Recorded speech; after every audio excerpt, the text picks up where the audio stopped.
Neil, I was going to say it was a highly satisfying draw against Oldham the other night, but as you pointed out, you did want to win the game, but there were lots of positives to come from the 1-1 draw.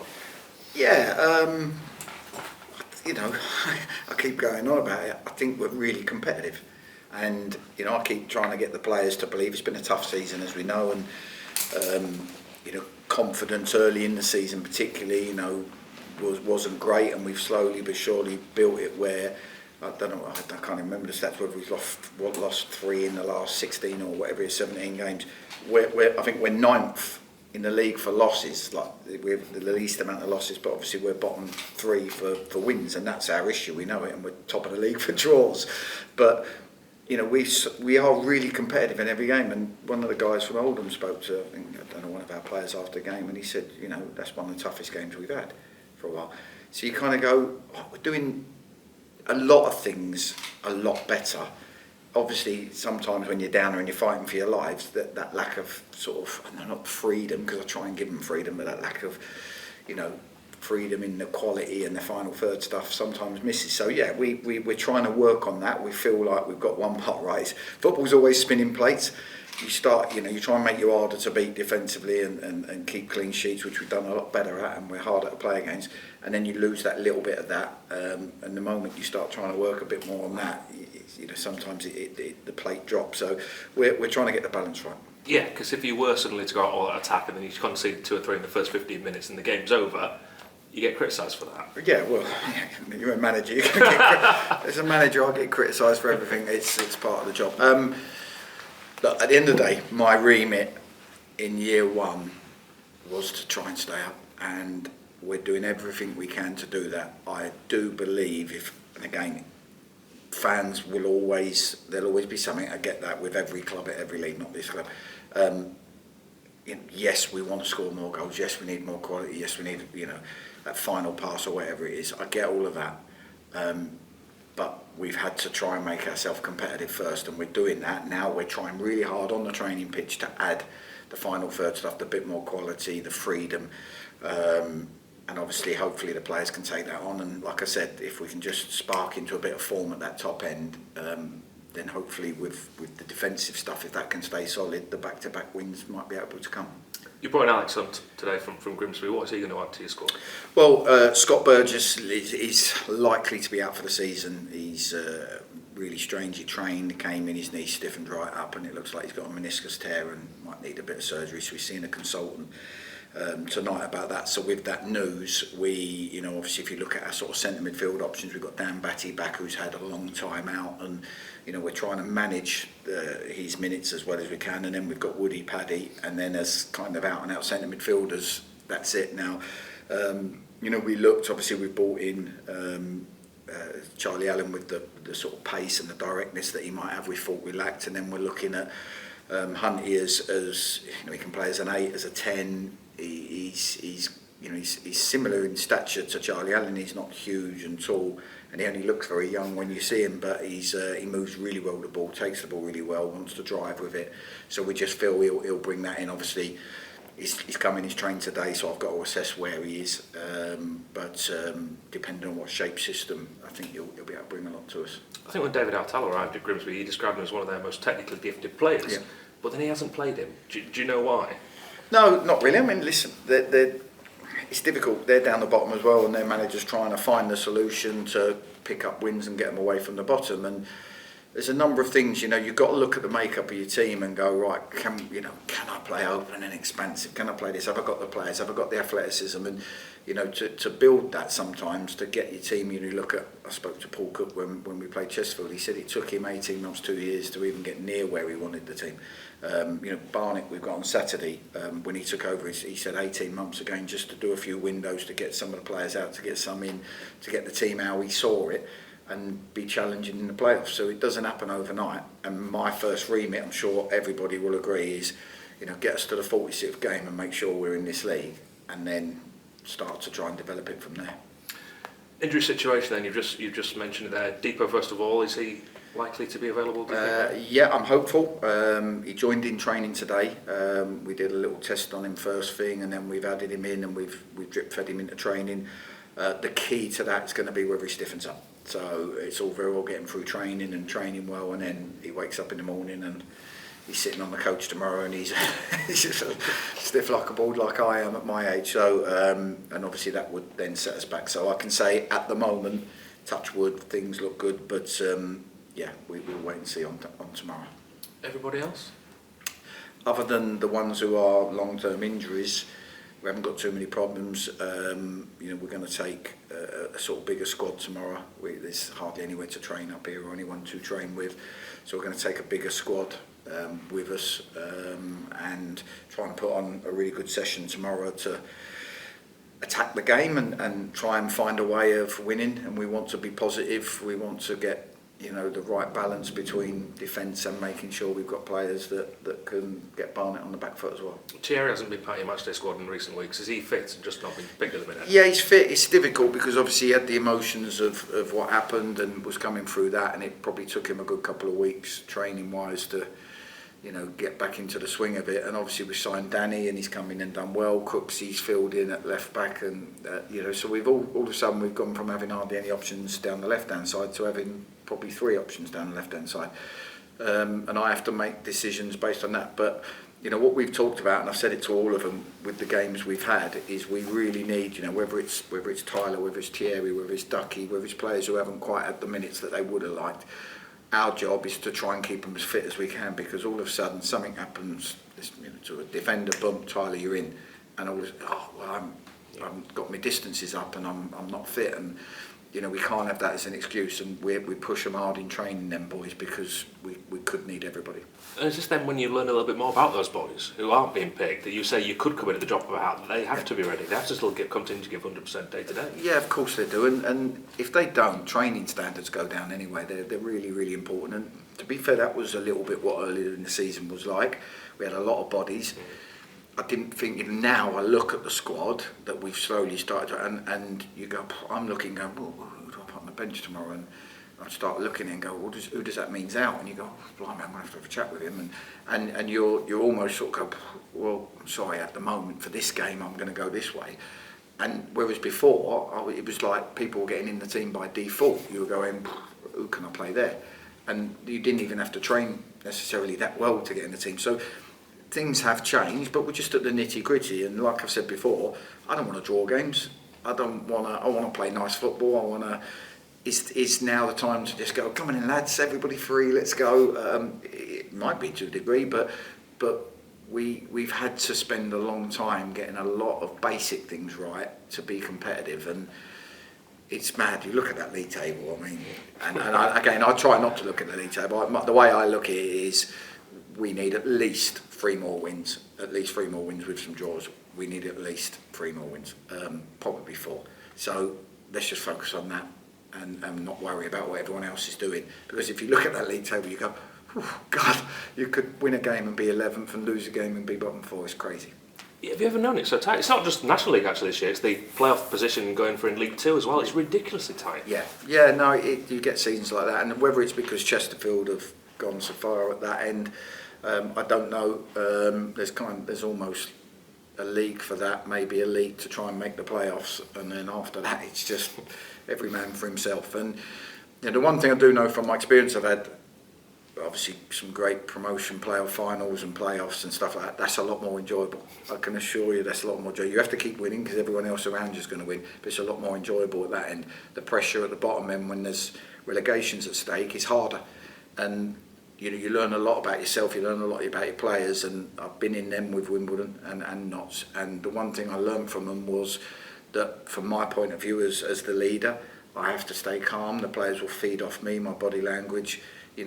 We are going to lose a game, we are going to win a game, we are going to draw games, and after all of them, if I'm there and I'm all over the shop, then it won't be good for anybody. So I have to try and stay calm, and even with my interviews with you guys after the game, I've got to see things in a rational way, and that won't sometimes please fans because they want an emotion, they want to see what you got. But it's part of the job to lead this boys and the club through this period. Take a deep breath, hopefully at the end, and everybody go, right, let's make sure that doesn't happen again. Can you give us an insight then into the dressing room, maybe from your time as a player or your time now as a manager? Do you think the players here are looking at that table and are talking about the table and the position amongst themselves? Possibly. You're never going to stop that. They always want to know how the teams around them got on and stuff like that. You're never going to stop that, which is why if I keep drumming that same message, focus on us, believe in us, you know, we can go toe to toe. I think anyone in this league can go toe to toe with anyone. I think maybe, with the exception of Chesterfield more often than not, anyone goes toe to toe with anyone in this league. And we've started to believe that we can give everyone a game. Where the margins fall in each game is something. But I do think they probably do look at that. But when you've got a manager who's just saying, don't worry about that, let's head for that. That's what we're aiming for. That's our focus. Then no matter what happens, you don't get caught up with the league going, because that will bring anxiety. If you're a fan and we don't get to see it at half time or 60th minute, and we're 1-0 down to Oldham and something results are going elsewhere, and you look and go, oh my God, look where we are, and then we equalise and you go, oh my God, look where we are, you know, and that's the emotion of it all. We just have to, even, you know, on a weekly, daily game basis, just go, how are we going to win this game? How can we win this game? And if we don't, that game's gone now. I'll pick everyone up.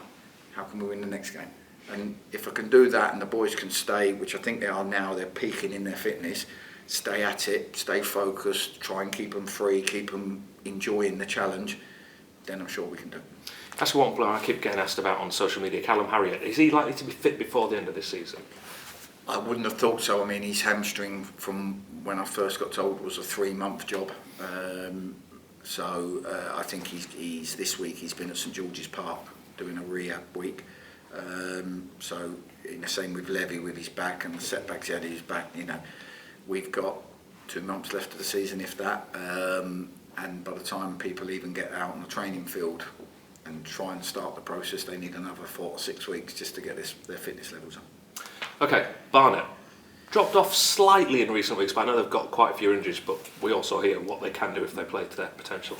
Yeah, they play. They played a couple of different shapes, and that's what I've got to prep for tomorrow. But they're brave, really brave. I mean, earlier in the season, their athleticism, you know, at the top end of the pitch with their wing backs was very impressive, and it kind of put you in a position where, you know, as a manager, you go, right, can we press them up there? You know, and at the time, I didn't think we had the legs to press any team at that point, anyway. But you kind of go, okay, they're athletic at the back, they play a high line, they want to get tight to you, and then they play their wing backs almost as wingers, and they play a box in midfield and they overload you there, and then you go, well, do we want to be 5v5 or 4v4 at the back? And they ask them sort of questions with you, can we cope with that?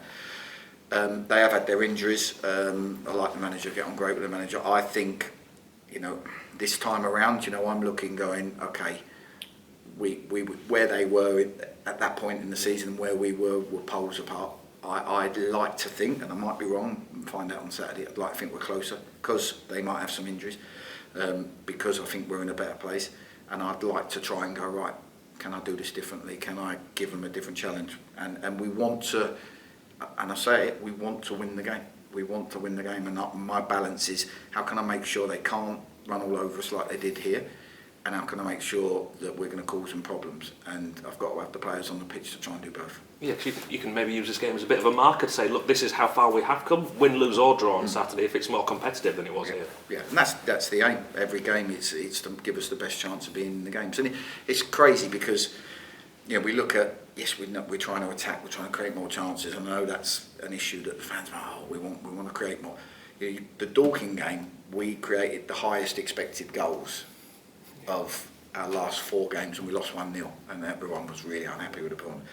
The Dagenham game was the second highest, and the Oldham game was the lowest for both teams. It was like 0.5, 0.5, and that's like almost like a 0-0 draw. And yeah, everyone was delighted with the Oldham game, because the expectation of beating Oldham was probably less than the expectation of beating Dorking, yet we created miles more. Dorking had 0.6, we had like 1.4, whatever. And it was, I want to get that in the 2s. You know, we need to try and get our expected goals in the 2s, because then you are really unlucky if you're not scoring goals. But it's strange how football works. It is. Do you think you may get a bit more freedom as well being away from home this weekend, rather than playing against the likes of Dorking and Dagenham that the fans will expect you to beat? Barnet will have to come at you a little bit more than what those two sides did. I don't think it's match. I don't feel the pressure of expected to beat them. You know, we always want to be at home, and we know our home form hasn't been good enough, especially in the wins. I do think that the tension in the Dorking-Dagenham games was there, and it's hard to get away from that. I mean, I can go in, like I say, you know, go out and express yourself, but you know what's at stake, and that expectation again. Oh, come on, we've got that from the fans, from the players, from the chairman, from everybody is like that, and it can affect the game. And you always try and say, don't play the occasion, whether it's a cup final or play the game, but it's hard. It's there. It's a mentality. Yeah, we've got one thing we've got to do is earn the right to give Barnet a game, because you know they've beaten a lot of teams who fought past Fylde recently, and that shows you what they're capable of away from home. So we've got to earn the right, but we really do want to try and have a threat as well, and show them that they can't just keep coming at us. You know, it's like a boxing match, isn't it? If you can't hurt somebody with a punch, then they're going to keep coming forward. Yeah, thank you very much. Hi Neil. So Barnet on Saturday, you've got Dean coming against Dean Brennan. Very animated on the touchline, whereas you seem to be a little bit more reserved with things like that. How do you think the two management styles could clash? We'll have a row on the sideline. He's a great lad. He does. Everyone does things differently when it comes to management. The way I look is, if I'm too animated on the side and I'm rowing with a fourth or shouting at players, I'm doing no good for anybody, because I can't see the game. I can't work out why we're not getting a foothold or what needs to improve to make us better. My job on the sideline is to try and, you know, I've done the work before, is to try and help the players to win that game. So I try not to be shouting at players all the time. Every now and then they need a kick up the backside, but I try not to shout at the players too much. I try not to get too involved with the fourth, the opposition, the referee, because it takes away from the job I'm supposed to be doing for that 90-95 minutes of the game. So Dean likes to get stuck in and keep things going, and that works for him, and obviously they're at the top, so there's no qualms with either way. They've hit a little bit of a slump in form, like David mentioned, mainly due to the injuries. Are you hoping to perhaps capitalise on that?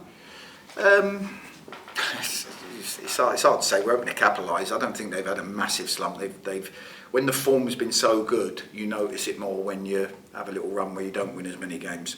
I still think, they're one of the top three teams in the league when they get all their injuries back and they're proper, flying. And I think they showed that when they played us here. What I'm hoping to get from this game is, I feel like I've got a lot more fitter, stronger team from when we played them earlier in the season, and I'm hoping that we give them enough of a game that they don't pin us back and run all over us like they did at home. And that's my aim, to show them that we can run with them and we can match them. Now obviously there's fine margins, mistakes, everything that can change a game of football, but the message to the players will be to have a go and not just try and go there and see if we can nick a draw. The Barnet have one of the league's leading goal scorers in Nicky Kabambo. How much of a threat is he going to be to York? Well, he didn't play in the last game. I don't know what his injury status is, but if he plays, he's always been a threat. He scored loads last season, loads this season. But they've got loads of threat. Brunt's a technically great player. I mean, I know they've had injuries. Carnu's brilliant 1v1, but I know he's not been fit. Anthony Hartigan can get on the ball and run a game. Their centre halves are very aggressive and they play a good high line. It's more the way their team pin you back that causes you a problem. We've got to stand up to that. Looking at your team news, you mentioned previously that George Sykes came with a little bit of a tight muscle. Is he all good to go? Yeah, with most of the boys, they're very tired. They're putting a lot into their games. I think we can all agree that they are putting a lot into their games. Today it was all about trying to get their legs back for the players that played. We did a really good session with the others. So George, he's fine. It's mental and physical. You've got this young lad who's come out of part-time football, come in goal, and he's got the pressures of keeping goal for York City, and he's been absolutely superb. Even the other night, he was disappointed, and he's with the goal, but straight away the next one comes in amongst four bodies, and he comes and takes it, and that's what you want. So I'm hoping he'll be fine. But we're taking a 19-20 man squad tomorrow. We can have a good training session and make sure we come Saturday morning when we're naming the 16-man squad, we can cover all bases.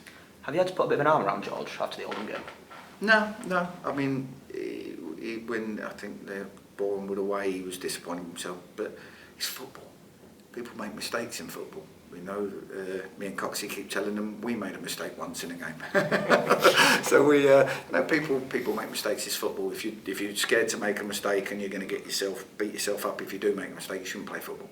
because it happens, and what we've said is no blame culture. We'll win and lose as a team, and one thing we all know is George has won us plenty of games, so he's got a lot of credit in the bank. Dan Batty come back from his injury. Is he still fit and ready to play? Yeah, again, trying to get his legs back. I wanted to give him, the first time we played, he had the 60-70 minutes. I wanted to try and then give him a breather on the Saturday game, because it would have been hard to throw him to the well and give him a bit of space. I'll have a chat with the medical department tomorrow about where they think he is and whether they think, he's, in their opinion, okay to start, or they think he needs another bit of time between his games, and we'll sort of formulate our plan from there. I thought that on Tuesday night, Will Davies led the line really, really well. How pleased have you been with him since he's made that step up also from part-time football to full-time football? Yeah, again, I was very mindful that he came in. It was a bit of a whirlwind. I think when he came in, I remember one of our players after the first game against Oxford coming in and goes, "Where did you find him?" Because he was that good. And again, you have to, we're a team that's not been full of confidence throughout the whole season. He's come into that and he's got the determination to want to be part of that. And then you look and go, when's he going to get tired from full-time training? When do you need to give him a breather? So I've tried to get the balance right of dipping him in and out a bit. But what helped him the other day was the simplicity of you're down the middle on your own. And he's a lot quicker than people think. He's really quick. He likes the physical side of the game. And it's great that he got his goal. I mean, I talk to my forwards all the time about being on the move in the second phase in the box. If you're static, you never score goals. The best goal scorers just happen to walk and step into the right areas at the right time on the move, and you look at the goal, the ball goes over his head, he turns, he reacts, he comes in late, anticipates, and it's a goal scorer's goal.